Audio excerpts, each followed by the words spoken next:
Another shooter on our streets.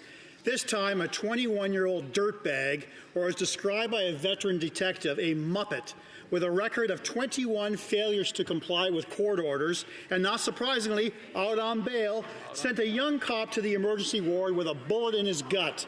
This NDP Liberal government's hug-a-thug mentality is putting cops and the public in emergency rooms and in morgues.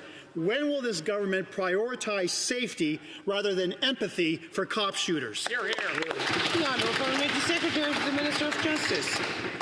Thank you, Madam Speaker. That last statement is just outrageous. I live in the City of Toronto where this police officer worked. Myself, my family, and my neighbours rely on them every single day, and we're grateful for the work they do. Hear, hear.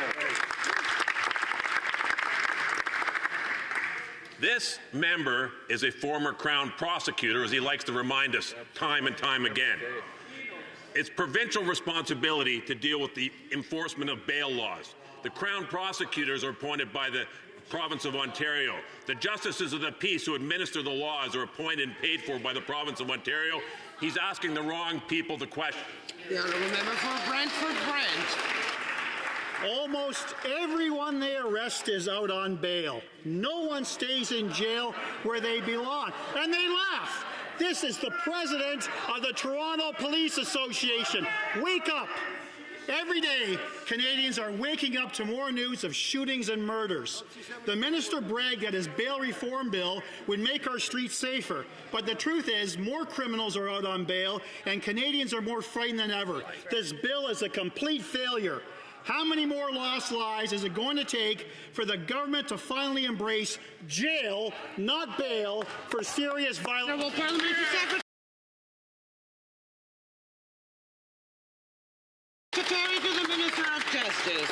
Thank you, Madam Speaker. Once again, he's pointing in the wrong direction. Right. There are justices of the peace every day in the province of Ontario who are releasing people on bail because of the inhumane conditions. Can I interrupt the Honourable Member? I had a question.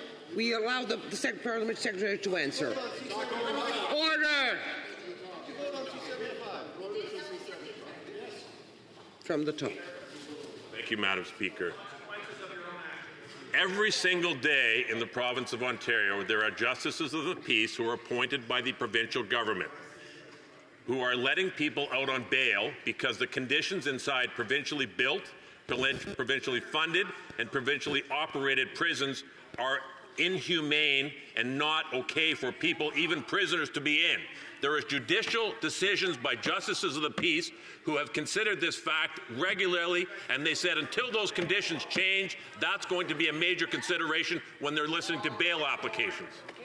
The Honourable Member for Kildonan St. Paul. The fact is, Madam Speaker, after 9 years of these Liberals, of these NDP Liberals, violent crime in Canada is up 50%.